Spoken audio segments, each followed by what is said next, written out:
మన ప్రభు రక్షకుడు యేసుక్రీస్తు నామములో కూడి వచ్చేటువంటి సంఘస్థులందరికీ హృదయపూర్వకమైన వందనాలు చెల్లించుకుంటా ఉన్నాము. ఈ దినమున, ఈ పునరుద్ధాన దినమున దేవుడు మహాకృపను బట్టి మనమందరము కూడా సురక్షితంగా తన యొక్క సజీవుల రెక్కల క్రింద ఆయన దాచి కాచి కాపాడారు. అందుకు రెండు చేతులు పగి దేవుని స్తోత్రాలు చెల్లిందా. స్తోత్రం స్తోత్రం స్తోత్రం స్తోత్రం స్తోత్రం స్తోత్రం స్తోత్రం స్తోత్రం స్తోత్రం 7 మార్లు దేవుని స్తోత్రాలు చెల్లించారు. స్తోత్రం స్తోత్రం స్తోత్రం స్తోత్రం స్తోత్రం స్తోత్రం స్తోత్రం స్తోత్రం స్తోత్రం స్తోత్రం దేవునికి మహిమ కలుగును గాక. ఈ దినమున, ఈ మాసంలో 9వ మాసంలో ఈ యొక్క 3వ పునరుద్ధాన దినములో మనమందరం కూడా కూడుకుని ఉన్నాము.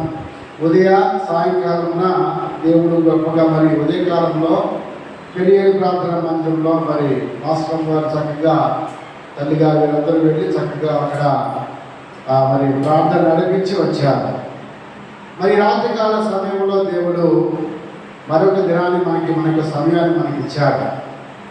ఈ సమయంలో మనకి మాసంలో ఇచ్చినటువంటి వాక్యము మనం ఈ నెలంతా కూడా ధ్యానించుకోవాలి. మనకి నెల వచ్చిన వాగ్దానము ఏవేళ గ్రంథంలో 2వ అధ్యాయంలో 21వ వచనము ప్రకారంగా దేశమా భయపడక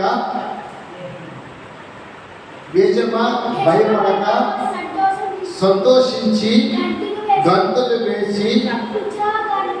గంతులు వేయము, యెహోవా గొప్ప కార్యములు చేయను అని పరిశుద్ధ గ్రంథంలో ఈ నెల మన యొక్క సంఘానికి దేవుడిచ్చినటువంటి వాగ్దానము.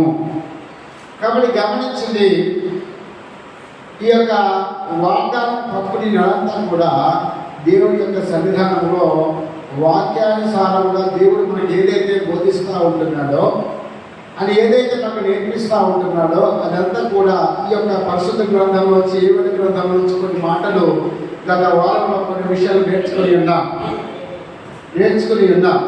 కాబట్టి ప్రియమైన వాళ్ళారా, ఈ రోజున మనం చదవబడినటువంటి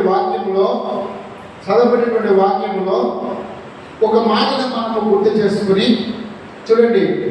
ఏ వాక్యం అంటే కీర్తన గ్రంథంలో 35వ సంకీర్తనలో మనం చదువుకున్నాము కదా. ఆ కీర్తనలో 12వ వచనం ప్రకారముగా ఏం చదువుతున్నాము? మేలునకు ప్రతిగా నాకు కీడు చేయుచున్నారు అంటున్నాడు. ఇక్కడ ఎవరు రాశారు ఈ సంకీర్తన అంటే దావీదు మహాభక్తుడు రాశాడు. ఈ సమయం ఏ సమయంలో రాశాడు ఈ మాట అని మనం ఆలోచన చేస్తే, సౌలు దావీదును తరుముతూ అనేక అరణ్య మార్గంలో దావీదు వెళుతూ ఉన్న మార్గాల్లో సౌలు వెనకాలే వచ్చి తరుముతుంటున్నాడు.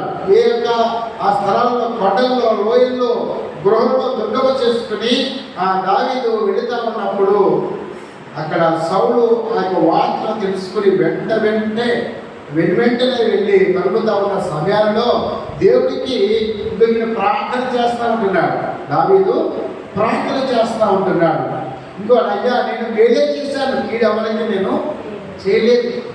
ఇశ్రాయేలు యొక్క రాజ్యములో పిలిచినటువంటి గొలియాతు అనేక మందిని భయపెడుతూ, అనేక మందిని సవాలు చేస్తూ, నేనే పెద్ద వీరుడు అన్నట్లుగా భయంకరమైన వ్యక్తిగా ఆ ఉన్న సమయాల్లో దేవుడే దావీదును పంపించి గొలియాతును హతము చేయించాడు. దావీదు యొక్క చేతిలో ఎవరంటే గొలియాతు హతమైపోయాడు. ఫిలిష్తీయుల యొక్క సంతతి వారు ఉన్నటువంటి సంధానకులు, వాళ్ళు ఏమంటారంటే సంధానులు అంటారు. వారు అందరికంటే పెద్ద సంధానం ఎవరంటే ఫిలిష్తీన్ గొలియాతే. గొలియాతి ఫిలిష్తీన్కు సంబంధించినటువంటి ఆ వ్యక్తే. కాబట్టి ఈరోజు అటువంటి గొప్ప కార్యం చేయనటువంటి వ్యక్తిని సౌలు అసూయపడి ఆ సమయంలో ఏమన్నారట, దావీదుకేమో 10,000 అన్నారట జయమని, సౌలుకి 1000 అన్నారట. 1000 మంది చేయమన్నారట, ఇంకేం 10,000 మంది చేయమన్నారట. అది అసూయపడి ఏం చేశారట, ఆయన మీద అసూయపడి ఆయన సంపజాలని చూచాడట. సంపదకి ప్రయత్నం చేస్తున్నాడట. చూడండి, అందుకే ఆయన మొరపెడుతున్న దేవుడికి, అయ్యా నేను మేలుకు ప్రతిగాను నాకు కీడు చేయమని ఉద్దేశించి ఉన్నాను. ఓ దేవా, ఓ ప్రభువా, నేను దిక్కులేని వాడిని, నాకు ఎవరో దిక్కులేరు. ఆ దిక్కులేని వారికి ఎవరు దిక్కట మనం అంటా ఉంటాం కదా. ఆ ఎవరు దిక్కులేని వారికి దిక్కులేని పిల్లలకు దేవుడాయనే ఆయనే నా సంగీతము. ఇప్పుడు పాట పాడతాం కదా మనం. అంటే దిక్కులేని పిల్లలకి ఎవరట? దేవుడే దిక్కుగా ఉన్నాడు. ఈ రోజున ఆలోచన చేయండి. అంటే ఇక్కడ చూడండి, అప్పుడు అటువంటి సమయాల్లో ఏం చేయాలి? కీడు చేయాలంటే శత్రువు మనల్ని ముట్టడించినప్పుడు మనం ఏం చేయాలంటే దేవుడికి మొరపెట్టాలంతే. దేవుడికి ఏ కీడైనా సరే, ఏ సమస్య అయినా సరే దేవుడికి ఏం చేయాలి? మనము ఎలాగ మొరపెట్టాలంటే ఉపవాసం ఉండి అలాగే మరి అంటే కిందకి రాశాడు. ఆ కింద రాశాడు, ఏ రాశాడంట? గోడె పట్ట కట్టుకుని ఉపవాసం చేతున్న ప్రాణం ఆయాసపరచుకుంటుంది, అయినా నా ప్రార్థన ఎవరిలోకి తిరిగి వచ్చినది. అయ్యా, నేను ఉపవాసం ఉన్నాను, ప్రార్థన చేస్తూ ఉంటున్నాను. ఓ దేవా, నన్ను రక్షించవా, నన్ను కరుణించవా అని దావీదు అడుగుతూ ఉంటున్నాడు. ప్రార్థన అడుగుతూ ఉంటున్నాడు. నా సహోదరులే, నా అక్క నాకు చెరికాలే, నా స్నేహితులే, నా కన్నవారే నన్ను చంపజాలని చూస్తూ ఉంటున్నారు. నా తల్లి మృతి పొందింది, ఆయన దుఃఖ వస్త్రాలు ధరించి ఉన్నాను, నేను కృంగి ఉన్నాను. ఇవన్నీ కూడా ఎవరు మాట్లాడుతున్నాడు? దావీదు మాట్లాడుతున్నాడు. ఈ మాటల్లో బట్టి మనం ఆలోచన చేస్తే, ఈరోజు ఏవడి గ్రంథం మనకి ఈ యొక్క మాసంలో ఏవడి గ్రంథం ఇచ్చాను కదా మనకి. ఏవడి గ్రంథంలో 2వ అధ్యాయం 21వ వచనంలో మనకి ఇచ్చిన వాగ్దానం ప్రకారం కూడా ఇక్కడ చక్కటి మాటలు కూడా మనం చూస్తూ ఉంటున్నాం.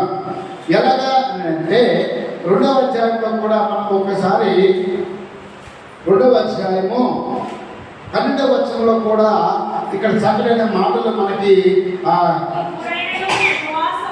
ఇప్పుడైనా మీరు ఉపవాసము నుండి కన్నీరు విడిచుచు దుఃఖించుచు మనపూర్వకముగా తిరిగి నా యొద్దకు రండి అంటున్నాడు. ఎందుకు ఈ మాట చెప్పాడు? ఏవైతే ప్రవక్త ఇశ్రాయేలు యెరూషలేము యొక్క నివసిస్తున్న ప్రజలకు, దేవుని యొక్క ప్రజలకు ఎందుకు ఏవేదో ప్రవర్తన చెబుతా ఉంటున్నాడు? ఎందుకు వారు ఉపవాసం ఉండమంటున్నాడు? ఎందుకు ఆయన వైపు తిరగమంటున్నాడు? ఇది వారు చేసిన పాపం ఏంటి? వారు చేసిన దోషం ఏమిటి? వారు ఎందుకు చేత దేవుడికి దూరం అయిపోయారు, దేవుడికి ద్రోషమైపోయారు అంటే ఒకటే ఒక మాట, దేవుడు వేడి చేసిన ప్రతిగా కేర్ చేస్తున్నారట. దేవుడు ప్రజలకి ఎంత వేడి చేసి, తన బిడ్డలే కదా ప్రజలందరూ కూడా, అని ఎంత వేడి చేశాడు? నీకు నాకు ఎంత వేడి చేశాడంటే దేవుడు. ఈరోజు ఆలోచన చేయండి. నీ యొక్క గృహంలో కావచ్చు, నీ బంధువులో కావచ్చు, ఒక నీకే కావచ్చు, అయినా నీకు మరి ఉపకారం చేసేయడం లేదా? మేలు చేసేది లేదా? మేలు పొందేవా లేదా? మేలు పొందేవు కాబట్టి ఇక్కడ ఇదే నమ్ముకున్నాం మనం, అవునా కదా? ఎవరు మేలు చేసేవాడు, ఎవరు సహాయం చేసేవాడు ఈ లోకంలో?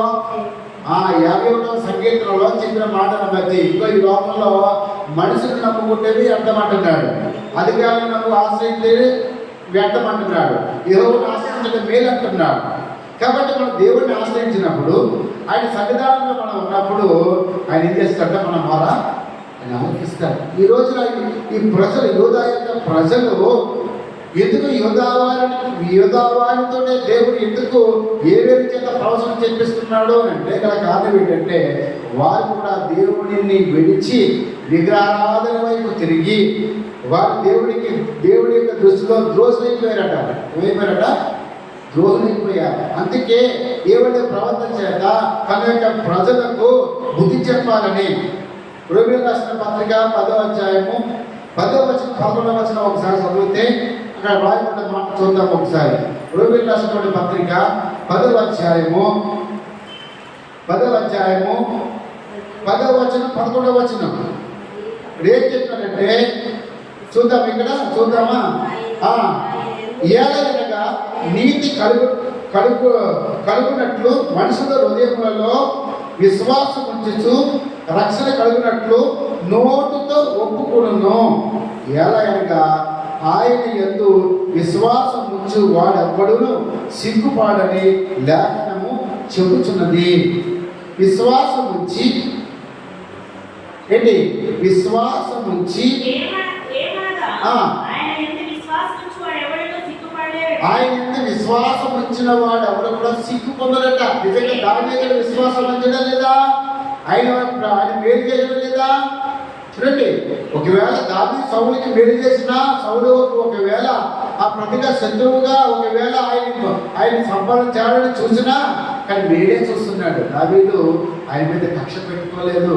ఎందుకంటే సౌలు దేవుడి చేత, సమూయేలు చేత అభిషేకించబడినటువంటి మనుషుడు. అందుకే దేవుడు అభిషేకించిన వాడిని ఎవరు కూడా పట్టుకూడదట. అందుకే దేవుడు అభిషేకించుకుంటేనే రాజుగా అయ్యాడు. చూడండి, ఈ రోజున చూడండి, ఆ విశ్వాసము ఎవరు ఉందట? దావీదుకున్నదట. ఈరోజు అదే విశ్వాసముతోటి రక్షింపబడిన నీవు నేను కూడా ఆ విశ్వాసము చేత చదువునా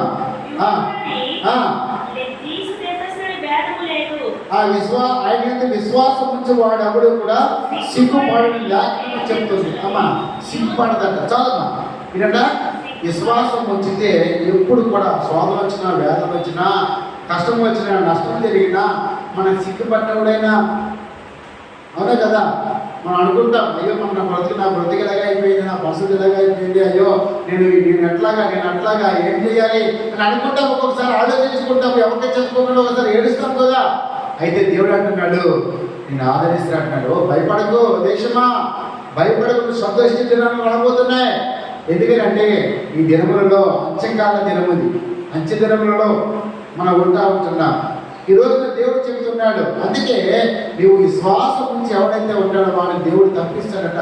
ఈ ప్రజలు కూడా విశ్వాసం ఉంచారు, కానీ ఒకవైపు ఏమో దుస్తులైపోయారు. విరుద్ధమైన పనులు చేసి, దేవుడికి వ్యతిరేక పనులు చేసి, దేవుడు కోపంచే పనులు చేసినప్పుడు ఆ ప్రజలు ఏమైపోయారట? దేవుడి దృష్టికి దోషమైపోయారట.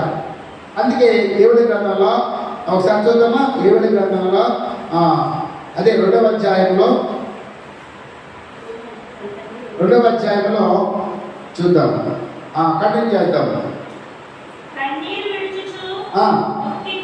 కన్నీరు విడిచుచు దుఃఖించుచు మనస్పూర్వకముగా తిరిగిన యొద్దకు రండి. మీ దేవుడైనటువంటి యెహోవా కరుణావాత్సల్యము గలవాడును, శాంతిమూర్తియు, అత్యంత కృపగలవాడైన నుండి తాను చేయకుద్దేశించిన కీడుని చేయక పశ్చాత్తాప పనులు కనుక మీ వస్త్రంలో కాక మీ హృదయంలో చెప్పుకుని ఆయన తరపు తిరగండి. ఇంకా మీ వస్త్రాలు చెప్పుకోవడం కాదు, గోడి బట్ట కట్టుకోలేదు, ఉపవాసం ప్రార్థన చేయడం కాదు. ఏం కట్టుకోవాలి, ఏం చెప్పుకోవాలి? మీ వస్త్రాలు చెప్పుకోండి, మీ హృదయంలో చెప్పుకోండి. మీ హృదయం చెప్పుకుంటే ఈ హృదయం ఏ హృదయం ఇది అంటే అందుకే అంటాడు, హృదయం అన్నింటికంటే మోసమట. అది వ్యాధి కలిగిన శాంత గ్రంథంలో చెప్తామని. హృదయము అన్నింటికంటే మోసము, అది వ్యాధి కలిగి వ్యాధి. అందుకే ఇక్కడ దావీదు బదులు అక్కడ 10వ వచనంలో కేట్ల 35వ అధ్యాయంలో 11వ వచనంలో వ్యాధి గల ఆ వ్యాధి అన్న దగ్గర ఆ వ్యాధి సోకి మాట్లాడతాడట. వ్యాధి ఇక్కడ చూడండి, అంటే దేవుడు కరుణావాత్సల్యం గలవాడు. అంటే హృదయంలో ఉన్నటువంటి హృదయాన్ని చెప్పుకోవాలి. మనం ఇప్పుడు కూడా ఈ హృదయంలో ఉన్నటువంటి ప్రతిదీ కూడా దోషణ మాటలన్నీ కూడా మనం అంటే దేవుడికి అవి లేకుండా మనం అప్పగించుకోవాలి. అందుకే హృదయంలో తిప్పుకొని పశ్చాత్తాపడి, ఒకవేళ ఆయన మనసు తిప్పుకొని పశ్చాత్తాపడి మీ దేవుడిని యెహోవా తిరిగి నైవేద్యము ప్రాణాత్మను నీకు దీవెనగా అనుగ్రహించును. అనుగ్రహించబడి ఎవడనో చెప్పగలడు, ఓ సీఎంలో బాగా పోదండి, ఉపాసనాన్ని ప్రతిష్ఠించండి, వ్రత దినము పాటించండి అక్కడ చెప్తా ఉంటున్నాడు. వ్రతం పాటించమంటున్నాడు, ఉపవాసం పాటించమంటున్నాడు, ప్రతిష్ఠించమంటున్నాడు, పెద్దలు వినిపించమంటున్నాడు, చిన్నవాడిని వినిపించమంటున్నాడు, వాళ్ళ బిడ్డలను తోడుకుని రమ్మంటున్నాడు. ఇవన్నీ కూడా చక్కటి మాటలండి. ఇవన్నీ కూడా ఈ చెబుతూ అసలు ఎందుకు ఉపవాసం అనమాట? ఎందుకనంటే మనం చేసినటువంటి పాప దోషములు బట్టి మనము ఉపవాసం ఉండాలి. ఉపవాసం అంటే మనము ఉపేక్షించుకోవాలి. ఉపవాసం అంటే ఏంటమ్మా చెప్పాలి? ఉపవాసం అంటే ఏంటి? మనము ఉపేక్షించుకుని ప్రతిదీ కూడా ఉపేక్షించుకోవాలి. శరీరాన్ని కూడా మనం ఉపేక్షించుకుని ఆయన సన్నిధిలో ప్రార్థన చేయమంటున్నాడు. ఎందుకు ఏమైనా ప్రవర్తన చెప్తా ఉంటున్నాడంటే, మొట్టమొదటిగా చూడండి, ఆయన కొన్ని షరతులు పెట్టాడు. చూడండి, ఎవరంట? మొదటి అధ్యాయం మొదటి వచనంలో అంటాడు, పెద్దియేలు కుమారుడైనటువంటి ఏబేలు ప్రత్యక్షమైనటువంటి దేవుడి యొక్క యెహోవా వాక్కు అని ఇక్కడ చెప్తా ఉంటున్నాడు. ఏమేమి చెప్తున్నాడు అంటే, ఎవరు చెప్తున్నాడు ఇక్కడ? ఓ పెద్దలారా ఆలకించండి, దేశపు కాపురస్తులారా మీరందరూ చెవియెత్తి వినండి. ఇలాంటి సంగతి ఈ దినములలో కానీ మీ పితృ దినంలో కానీ జరిగినదా? ఇక్కడ క్వశ్చన్ మార్క్ వేస్తున్నాడు. ఇటువంటి సంగతి మీ పితృల పూర్వీకుల కాలంలో జరిగిందా? ఇప్పుడు జరుగుతుందా అని క్వశ్చన్ మార్క్ వేస్తే ఏంటి, ఎందుకు జరుగుతుంది అని అంటే, ఈ సంగతి మీ బిడ్డలకు తెలియజేయండి, వారి బిడ్డలకు, ఆ బిడ్డలకు రాబోయే వారికి కూడా తెలియజేయమంటున్నాడు. ఏంటి అంటే, దేవుడి ఉగ్రత మీ బిడ్డలకు, మీ కన్న బిడ్డలకు కూడా తెలియజేయమంటున్నాడు. ఏమనంటే దేవుడి ఉగ్రత. ఏబుడి గ్రంథము ప్రకటన గ్రంథానికి ప్రత్యక్షత. ఏబుడి ప్రవక్త చెప్పినటువంటి ప్రతి మాట కూడా ప్రకటన గ్రంథంలో ఇక్కడ చూస్తూ ఉంటాం. మంచి దైవ ధ్యానంలో ఇది యెరూషలేము యొక్క సెల పెట్టుకున్న సమయంలో ఈ భక్తుడు యెహోషాపాతు యొక్క సెలలో ఉన్నప్పుడు, వారి యొక్క యెహోషాపాతు రాజుగా ఉన్నప్పుడు, పరిపాలించినప్పుడు జరిగినటువంటి సందర్భంలో జరిగినటువంటి వాళ్ళ కుమారుడు వారందరూ కూడా రాజును పరిపాలించిన తర్వాత తన కుమారుడు ఎవరంటే తన మనవడు యెహోవాషు పరిపాలించే దినాల్లో ఆ యెహోవాషు 7 సంవత్సరాలుగా రాజుగా ఆ ఒక యజకుడు దాచిపెట్టి 6 సంవత్సరాలు దాచిపెట్టి 7వ సంవత్సరంలో అభిషేకిస్తాడు రాజుగా. ఆ సమయంలో యజకుడు పరిపాలించే రాజుగా ఉంటాడు తప్ప పరిపాలన అంతా కూడా పెద్దలు, ఆ యొక్క లేవి గోత్రం వాళ్ళు, లేకపోతే యజకుడు వారి కుటుంబం అంతా కూడా పరిపాలించే సమయంలో ఈ ఏవేది ప్రవర్త అక్కడ వాక్తో ఆయన చేస్తుంటే ప్రవశిస్తాడు. ఎందుకంటే వారు చేసిన పాప దోషాలను బట్టి. ఈరోజు నా చూడండి అదే చెప్తున్నాడు. ఎందుకు చెప్తున్నాడు ఎన్ని కూడా అంటే, మన పిల్లలకు మనం తెలియజేయాలి. ఆ 4వ వచనంలో అంటాడు, దొంగల పురుగు విడిచిన దానిని మిడతలు తిరివేసి ఉన్నవి, మిడతలు తిరివేసిన దాన్ని పసర పురుగు తిరివేసి ఉన్నవి, పసర పురుగు విడిచిన దాన్ని చిన్న పురుగు తిరివేసి ఉన్నవి అని ఇక్కడ చెప్తా ఉంటున్నాడు. ఏంటి తినేస్తున్నాయంటే పంట తినేస్తున్నాయి. ఈ ప్రజలు, దేవుని యొక్క ప్రజలు ఏం చేస్తారు, ఇశ్రాయేలు ప్రజలు ఏం చేస్తారంటే చక్కగా పంట వేసుకుంటున్నారు. పంట కావాలి కదా తినడానికి, ఆహారం తినడానికి. పంట లేకపోతే ఎట్లండి? పంట ఉండాలి కదా. ఈ పంట ఏది వేసుకుంటే వాళ్ళు అదంతా కూడా ఈ యొక్క మిడతలు వచ్చాక, ఈ యొక్క పసిపురుగులు వచ్చాక, ఇంకేంటంటే గొంగళ పురుగులు వచ్చాక తినివేస్తూ ఉంటాయి. చూడండి, గొంగళ పురుగు తెలుసు కదా మనకి ఎలా ఉంటుంది. గొంగళ పురుగు అది నల్లగా ఉంటుంది, 3 కూర్చుకుంటూ ఉంటాయి. గొంగళ పురుగు ఆకుల మీద ఎక్కువ ఉంటుంది. పసర పురుగులు కూడా తోటకూర ఆకులు మనం తెచ్చుకున్నాం కూరగాయలు, ఆ దాంట్లో మనిషిని చంపేస్తారు పసర పురుగు. మనిషి లోపలికి వెళ్ళేదానికో విశ్వవిగా చనిపోతున్నాడు పసర పురుగు. ఈ గొంగళ పురుగు మిడతలో ఈ మిడత ఎన్ని గ్రాములు అంట? 2 గ్రాములు ఉంటుందంట. 2 గ్రాములే ఉంటుంది మిడత. కానీ ఇది 70 రోజులు బతుకుతాడు. దాని బ్రతుకెంత? తన బ్రతుకు తిరిగి ఎంత అంట? 70 రోజులు తన బతుకు. మనం కూడా అంతే కదా. ఎంత? కీర్తనలు అంటున్నట్ట 91వ కీర్తనలో 90వ కీర్తనలో ఏమంటారంట? మనమంట ఎలా ఉన్నామంట? నిన్నటి వారిగా ఉన్నామంట. మనం అనంట ఎలాగంట? అధిక బలము 70, లేకపోతే 80 వస్తే ఆయాసం అంట. దానికి 80 వస్తే ఆయాసకరమని అంటాడు మోషే. చూడండి, ఈరోజు చూడండి, యోబు అంటాడు, బెద్దులు అంటాడు, దావీదు అంటాడు, నిన్నటి వాళ్ళే ఉంది అంటాడు. ఇవన్నీ కూడా అంటే మనిషి యొక్క జీవితానికి పోలుస్తూ ఆ మిడతలు 70 రోజులు బతికి. చూడండి, ఈ రోజున ఆ మిడతలో చూడండి, నిర్గమాకాండంలో ఒకసారి చూద్దాం మిడతల గురించి. నిర్గమాకాండంలో 10వ అధ్యాయం అనుకుంటా, చూద్దామా? నిర్గమాకాండము 10వ అధ్యాయము 12వ వచనం 19వ వచనం. 10వ అధ్యాయము 12వ వచనం నుంచి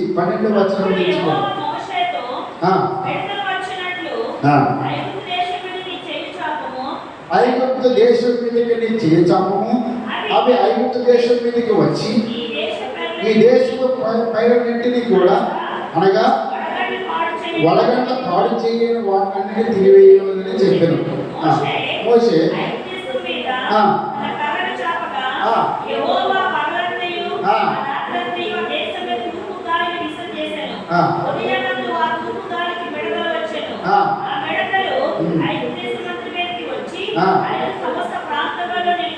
చాలండి.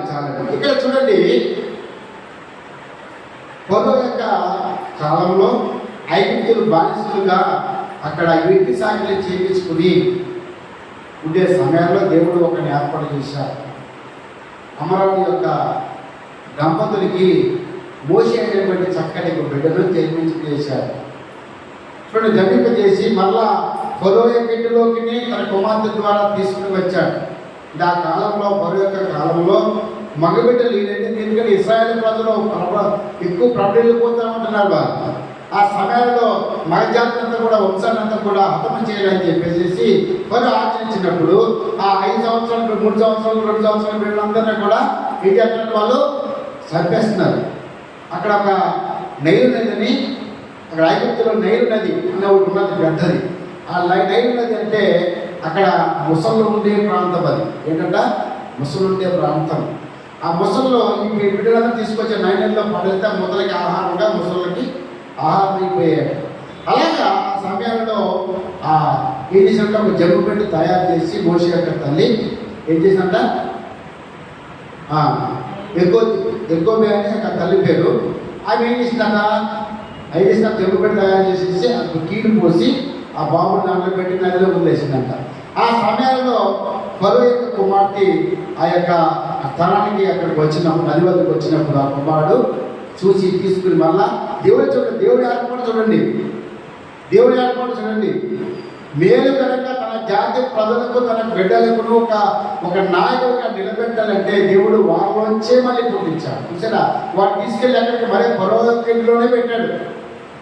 ఇంట్లోనే పెట్టి మళ్ళా తనకి పాలు ఇవ్వడానికి మన తన యొక్క చెల్లి మిరియాల ద్వారా తల్లికి మళ్ళా ఇచ్చి ఇది వారు చూసుకున్నట్లుగా 3 సంవత్సరాలు అక్కడ బిడ్డను వారు తయారు చేసి పెద్ద దిగిన తర్వాత చూడండి దేవుడు ఏర్పాటు చేశాడు. ఆ తర్వాత ఇదే తర్వాత అక్కడ మోయని ఒక ఐగుప్తుని చంపిన తర్వాత మిద్యాని అరణ్యంలోకి పారిపోయాడు. ఆ మిద్యాని అరణ్యంలో దేవుడు ఆ యొక్క మనుషుల పొల నుంచి ప్రత్యక్షతగా ఆయనకి కనబడినప్పుడు మళ్ళీ ఏం చేయాలంట, నువ్వు వెళ్ళు, నేను తోడై ఉంటాను, నువ్వు మళ్ళీ ఐగుప్తుకి వెళ్ళి నువ్వు మాట్లాడతాను, నువ్వు అక్కడికి నిలబడంతే అన్నాడు. కానీ మోషే వెళ్ళాడు. దేవుడు యొక్క పద్ధతిగా దేవుడు ఏర్పాటు చేసినటువంటి మోషేను మన ప్రజలకి అండగా ఉండడానికి ఇశ్రాయేలు ప్రజలందరికీ ఒక నాయకుడుగా మోషేని దేవుడు అనుకున్నాడు.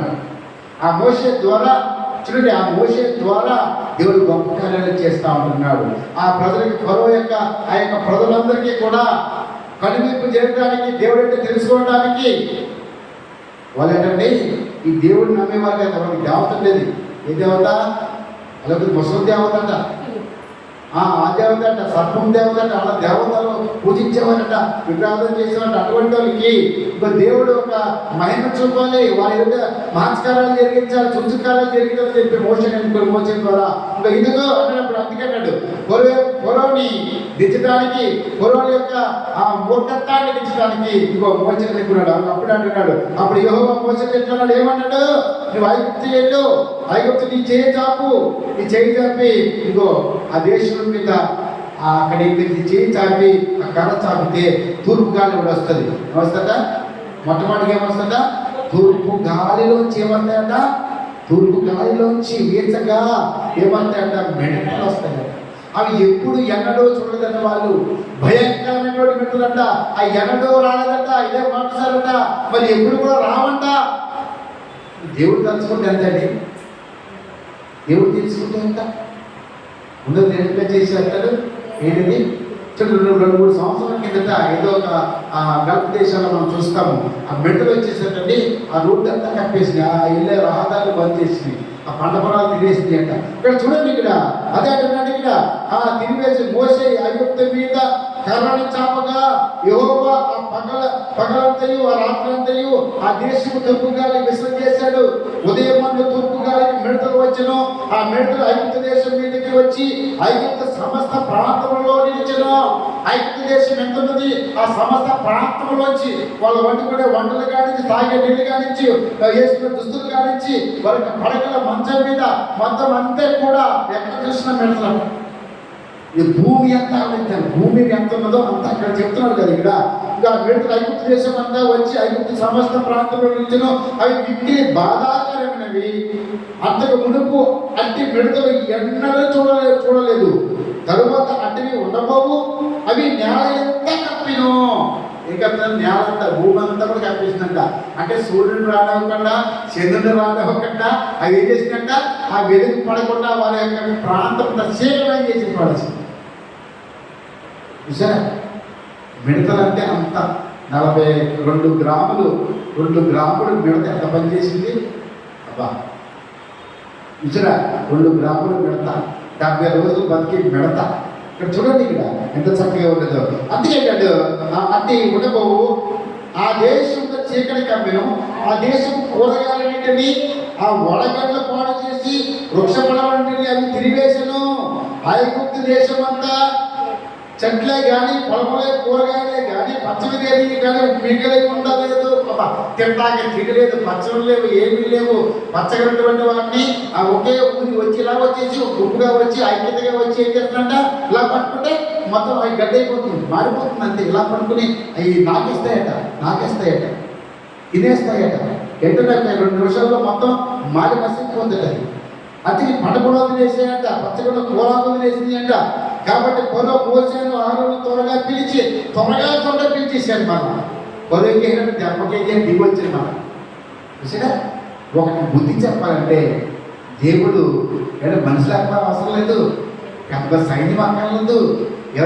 ఇది వరకు చూడండి, పూర్వకాలంలో న్యాయాధిపతుల కాలంలో ఎదోనీయులు, అమేలేకులు, సిరియనులు, మిథ్యానీయులు అనేక మంది ఉన్నప్పుడు వాళ్ళందరినీ కూడా ఇది ఒక తప్పు చేశారు అనుకో, నిర్వహించుకోవడం తిరగకుండా వెళ్ళిపోయారు అనుకో, మళ్ళీ ఒక న్యాయాధిపతులు లేపి బుద్ధి చెప్పి మళ్ళీ వాళ్ళని సరైన దారిలో నడిపించేవారు. రాజుల కాలంలో కూడా అంతే. వారికి దాడులు, బొబ్బనీయులు వచ్చి, పరాశక వ్యాధులు వచ్చి, అశ్వనులు వచ్చి వాళ్ళు తీసుకెళ్ళిపోతే వెంటి దగ్గర చేయించుకుంటూ ఉండేవారు. చూడండి, ఈరోజు చూడండి, అట్టి అవసరం లేదు, ఇప్పుడు మనుషులు అవసరం లేదు. ఇప్పుడు ఎవరంట మిడతల గురించి చెప్తున్నాయి. అబ్బా, మనకి మనుషుల ద్వారా కాదు. ఒక్కొక్కసారి విలాప పర్వతకి ఎవరు ఏం చెప్పారట, గాడిద స్వామించేసాడు దేవుడు. గాడిద మాట్లాడిందట,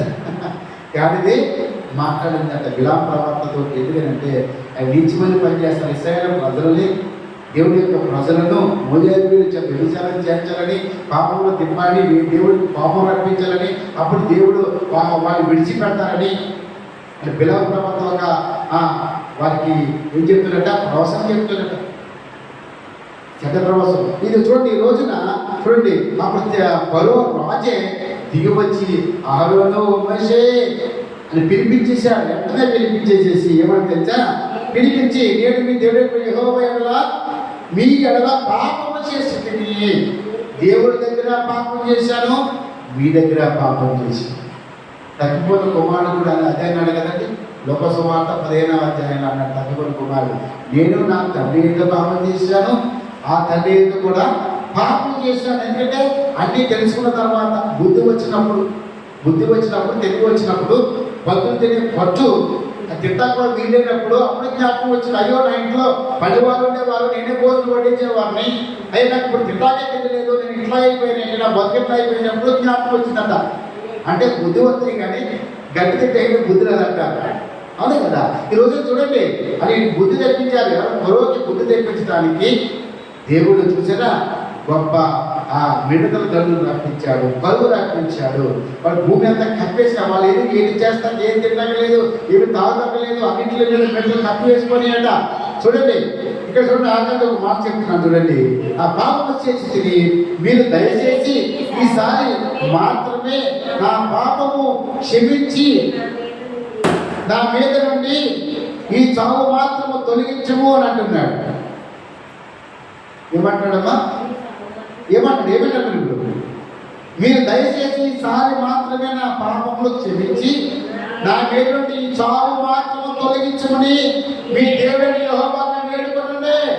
నా మాట దేవుడు విండు. అయ్యా, నాకు ప్రతినిధులుగా మీరు ఉన్నారు కాబట్టి మీరేం చేయాలంట, ఆ మాట వినండి.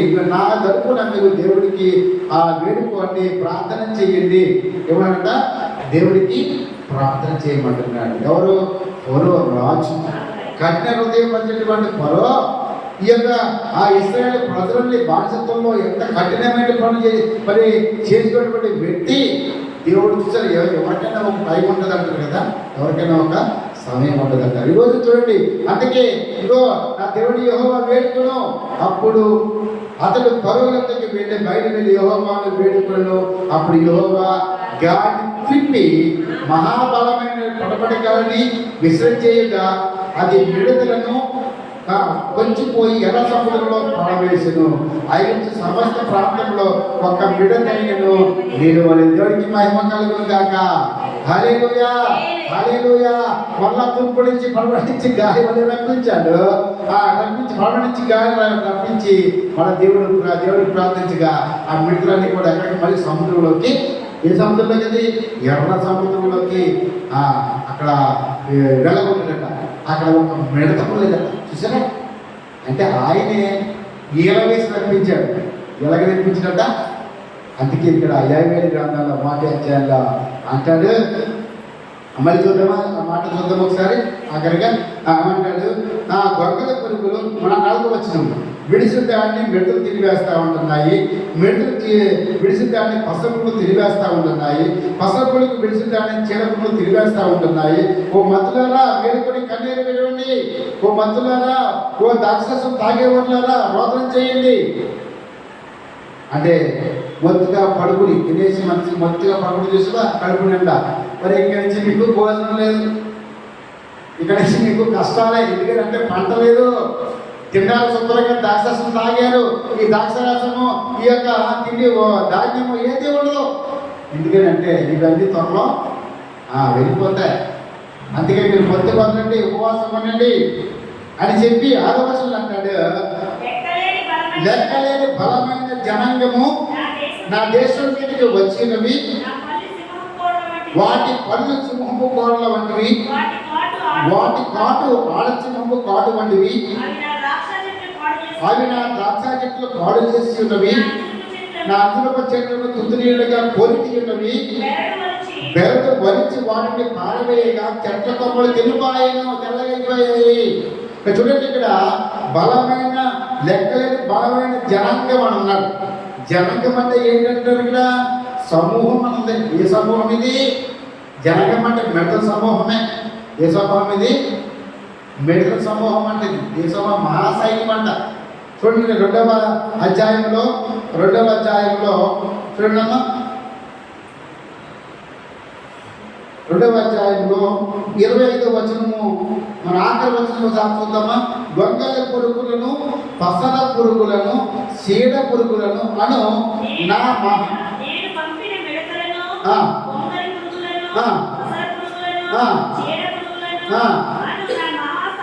అను మన మహాసైన్యమును తినివేసిన సంవత్సరముల పంటలు మీకు మరలా. ఏంటి మహాసైన్యం అంట? ఈ జనాంగం అంటే ఏంటమ్మా? మీరు సమూహం అంటే ఇక్కడ కింద రాయబడిన పుట్టినట్లో అంటే జనాంగం అంటే సమూహం అంటే ఈ మిడతల సమూహమే. లెక్కైన బలమైన సమూహం ఉంటుందట. ఇది ఏంటంట? పళ్ళుట, వాటి పళ్ళంట సింహపు కోరలు వంటివట.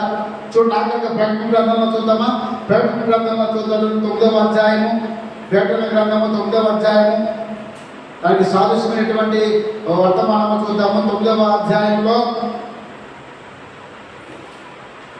3వ వచనం చూద్దాం. 3వ వచనం, ఆ పొగలో నుంచి మిడతలు భూమి మీదకి వచ్చెను, భూమిలో ఉండు తేళ్లకు బలమున్నట్లుగా వాడికి బలము చాలము. వారి నొసళ్ళ యందు దేవుని ముద్ర లేని మనుషులకి తప్ప భూమిపై ఉన్నటువంటి గడ్డికైనను, ఏ మొక్కకైనను, మరి ఏ వృక్షమకైనను హాని కలుగ చేయకూడదని వాడికి ఆజ్ఞ ఇచ్చెను. 7వ వచనం చూద్దాం. 7వ వచనము, ఆ మిడతల రూపము యుద్ధములకు సిద్ధపరచబడినటువంటి గుర్రముల పోలి ఉన్నవి, బంగారము వలె మెరి కిరీటములంటి ఉన్నవి, వాటి తల మీద ఉండెను, వాటి ముఖములు మనిషి ముఖం వంటివి, స్త్రీల తల వెంట్రుకలు తల వంటి వెంట్రుకలు కలవు, వాటి పండ్లు సింహాపు కోరల వలె ఉండెను. దేవుడికి మహిమ కలుగును గాక. మనం చదువుకున్న చదువుకున్న వాటి పండ్లు ఉంటాయట, అవి సింహపు కోరలు ఉంటాయట. సింహపు మిడతలు. ఇది అన్నీ చూసి ఏంటంటే మిడతలు చంపేస్తున్నాయి దేశాన్ని. దేశంలో ఉన్న ప్రజల్ని ఏం చేస్తాయంట, ఒక మిడతలు, పసరి పురుగులు, ఇంకేంటి మిడతలు, పసరి పురుగులు, గొంగళి పురుగులు, ఇవన్నీ కూడా ఏం చేస్తాయట, దేశం మీదకి వచ్చి అందుకే అంటున్నాడు ఇవన్నీ కూడా ఎందుకంటే మన యొక్క ఆ దేవుడికి వ్యతిరేకమైన పనులు చేస్తే ఇవన్నీ కూడా చెప్పబడుతూ ఉన్నది. దేవుడి యొక్క బిడ్డలారా, దేవుడి యొక్క మరి సంగమా, దేవుడు చెప్తా ఉంటున్నాడు ఈ రోజున. అందుకే ఆయన కరుణా వాత్సల్యము గల దేవుడు. ఒకవేళ పంపించినా మరలా ఆయన కీడును మేలుకరంగా చేసేవాడు, మేలుకి ప్రతిగా కీడు చేసేవాడు దేవుడు కాదు. అవును కదా, మన మనసులో మనము మేలుకి ప్రతిగా కీడు చేస్తాము, కానీ దేవుడు కీడికి కూడా ప్రతి మేలు చేస్తాడు. ఆయన కీడికి కూడా ప్రతి మేలు చేసే దేవుడు. అందుకే మనం కీడు వచ్చినప్పుడు మనం అనుకుంటాం, అయ్యో నా దేవుడికి ఎట్లా చేసింది అనుకుంటాం, కానీ ఆ కీడి వెనకాల ఏం తాగుందట, మేలు తాగుందా. దేవుడికి మహిమ కలుగును గాక. ఈ రోజున ఏవేళ ప్రవర్తన చెప్పిన మాటలను బట్టి గొంగళ పురుగులు ఎందుకు పంపిస్తారు. అందుకే ఉపవాసం ఉంటే కన్నీరు విడిచి మనసుపూర్వకంగా మనం ప్రార్థన చేస్తే దేవుడిని విడిపించి గొప్ప చేసి ఆ 3:25 వచనంలో ఆయన చెప్తున్నాడు కదా, ఏంటంటే ఆయన కరుణా సంపన్నం గలవాడు దేవుడు అంట. ఎవరంటే కరుణ 24 వచనం చూడండి ఒకసారి ఆఖరిగా. అది సంకటి ఆశీర్వాదం మాట. 24 వచనం 2వ అధ్యాయంలో 24వ వచనం చూద్దాం. 7 గ్రంథంలో కోట్లు ధాన్యముతో నిండును, కొత్త ద్రాక్షారసమును, కొత్త తైలమును, గానుగులు పైగా పొర్లిపారును. మీరు కడుపారా తిని తృప్తి పొంది మీ కొరకు వింతకార్యములు జరిగించిన మీ దేవుని యెహోవా నామము స్తుతించినట్లు నేను పంపిన మిడతలు, గొంగళి పురుగులను, పసల పురుగులను, చీడ పురుగులను అని మా సైన్యము తెలివేసిన సంవత్సరమే ఆ సంవత్సరం మళ్ళీ నేను పంట ఇస్తాను. మళ్ళా నేను ఇక్కడ ఈ జనముడు ఎన్నటికీ మా జనం ఎప్పుడు కూడా సిగ్గుపడరు. అప్పుడు ఇశ్రాయేలు మధ్య అప్పుడేమనుకుంటారంటే ఇశ్రాయేల్ ప్రజలు, ఇశ్రాయేళ్ల మధ్య ఉన్నవాడు నేనే అనియు, నేనే మీ దేవుడని యెహోవా అనియు, నేను తప్ప దేవుడు ఎవరు లేడనియు మీరు తెలుసుకుంటారు. నా జనములు ఇక ఎన్నడూ కూడా సిగ్గునందు. దేవుడికి మహిమ కలుగును గాక. ఎప్పుడు కూడా సిగ్గునందు. మనం సిగ్గునందు వాడు ఒక్కడ ఈ లోకనాథుడు ఆడే అపవాదిగాడు. ఎప్పుడు మనం విడుదల చూస్తూ ఉంటాడు ఈ లోకంలో. మన పక్కనే ఉంటాడు, మన పక్కనే ఎప్పుడు మునిగుదమా అని వచ్చి ఉంటాడు. అయితే చూడండి, ఏవేలు ప్రవక్త ప్రవచించి ఆ జనాంగాలతోటి చెప్తా ఉంటున్నాడు. అందుకే దేవుడు సిగ్గుపరచినవాడు మనల్ని. మన జీవితంలో ఏ కొద్దిగా ఉపవాసం ఆచరించి ఆయనకి ప్రార్థన చేస్తే ఏ కొద్దువా, ఏది సమస్య, ఏ కష్టమా, ఏ నష్టమా, ఏ ఇరుక, ఏ ఇబ్బంద, ఏ ఆలోచన ప్రతిదీ కూడా ఆయన మందిరంలోకి వచ్చి ప్రార్థన చేస్తే, అందుకే 3వ అధ్యాయం 1వ వచనంలో అంటాడు, యెహోషావ యొక్క పాతు. ఆ మాట్లాడిన ఒకసారి అక్కడ 3వ అధ్యాయం 1వ వచనంలో, ఆ దినములలో అనగా యూదావారిని, యెరూషలేము కాపురస్తులని నేను చెరలో నుంచి రప్పించిన సమయంలో అన్ని జనులందరినీ కూడా సమకూర్చి యెహోషాపాతు యొక్క లోయలో తోడుకుపోయాడు. యెహోషాపాతు దినాలు తిన్నటువంటి కథ నేను ముందుగా చెప్పాను కదా మీకు. యెహోషాపాతు యొక్క దినాలలో చేరినటువంటి సంఘటన ఏవేలు యొక్క ప్రవర్త తన జనాంగాల కొరకు ఏం చేస్తున్న ప్రత్యక్షమైన వాక్కు అని వినిపిస్తూ ఉంటున్నాడు. దేవుని యొక్క ప్రతినిధిగా మనము కూడా దేవునికి ప్రతినిధులుగా ఉందా, దేవుడిని మనము ఇంకను ఆయన ఆరాధిద్దాము. ఆయన పరిచర్యలో, ఆయన యొక్క మందిరంలో మనం అనేక గొప్ప కార్యాలు దేవుడి మనలో జరిగించినట్లుగా మనమందరం కూడా ప్రార్థన చేసుకుందాం. ఈరోజు ఈ సమయంలో మనం కళ్ళు మూసుకుందాం, ప్రార్థన చేసుకుందాం. నిజమైన దేవా, ఈ సమయంలో తండ్రి ప్రభు ఏవేళ ప్రవర్తన ద్వారా 1-2 అధ్యాయంలో కొన్ని విషయాలు మేము తెలుసుకుని ఉన్నాము. ఈ దినమంతటిలో కూడా తండ్రి ఉదయకాలం నుంచి రాత్రికాల వరకు కూడా ఈ సన్నిధానంలో మేమందరం కూడా తృప్తి పొందినట్లుగా నా తండ్రి ప్రభు మా జీవితాలలో అయ్యా ఏది పదువున్నా సరే నువ్వు నాకు అయ్యా నాకు నన్ను తీరుస్తావని, నన్ను ఆశీర్వదిస్తామని, మళ్ళీ నా ప్రజలు సిగ్గునందరని, వారికి కావాల్సిన ప్రతిదీ కూడా నేనే ఇస్తానని మీరు వాగ్దానం చేశారు. అందుకే నువ్వు భయపడకు. ఏ విషయంలో భయపడుతున్నావు? అబ్రాహాముతో చెప్పాడు భయపడకు. యెహోషాపాతుతో చెప్పాడు ఇంకో నీ శత్రువుని తరుముతున్న సమయంలో నువ్వు భయపడకు అంటే యెహోషాపాతు ప్రార్థన చేశాడు. దేవుడి యొక్క ప్రజలందరినీ కూడా సమకూర్చాడు. తన జాతి వారిని సమకూర్చాడు. ఆ లోయలో ప్రార్థన చేశాడు. చేసినప్పుడు వారి యుద్ధంలో శత్రువులు వచ్చినప్పుడు, 3 జాతుల వారు వచ్చినప్పుడు వారందరినీ కూడా అక్కడే ఆ దేవుడి యుద్ధం జరిపించినట్లుగా వారే చంపుకొని పడుచుకొని చనిపోయినట్లుగా దేవుడి యుద్ధం చేసినట్లుగా అక్కడ చూపిస్తూ ఉంటున్నాడు. ఈ దినమున నీ నా కొరకు దేవుడే వచ్చాడు కదా. నీ విషయంలో నా విషయంలో ఎంతో శత్రువులు ఉండొచ్చు, అపవాదం పొంచి ఉండొచ్చు. అయినప్పటికీ దేవుడి యొక్క మాటనే మనం పట్టుకుని వెళ్తే, దేవుడి యొక్క మాటగా దేవుడి యొక్క ప్రార్థన చేస్తే, దేవుడి సన్నిధిలో మనం మొదలు పెడితే, ఆయనకి మనము ప్రతి విషయంలో ఆయనకి కృతజ్ఞతలు చెల్లిస్తే, అందుకే వాళ్ళు యెహోషాపాతు బెరాక లోయలోకి వచ్చాడు. ఆ బెరాక లోయలో ఆయన దేవుడు స్తుతించారు, అలా గణపరిచారు, మహిమపరిచారు, స్తోత్రం చెల్లించారు. అందుకే వారు ఆశీర్వదించబడ్డారు. ఈ రోజున మనం కూడా ఆశీర్వదించబడతాం. అందుకే దేశమా భయపడకుండా సంతోషించు ఆయన గంతులు వేయి, యెహోవా గొప్ప కార్యాలు నీనా ఎడల ఆయన జరిగించబోతున్నాడు. దేశంలో ఉన్న తన యొక్క ప్రజలందరినీ కూడా, తన బిడ్డలందరినీ కూడా ఆయన మరలా కట్టబోతున్నాడు. సిగ్గులందగా ఆయన మరలా తల ఎత్తుకునే వారిగా చేస్తున్నాడు. దేవానికి స్తోత్రములు స్తోత్రములు స్తోత్రములు స్తోత్రము. నీకే మహిమ, నీకే మహిమ, నీకే ఘనత, నీకే ఘనత, నీకే ప్రభావం, నీకే ప్రభావం, నీకే ప్రభావం. శూన్యములో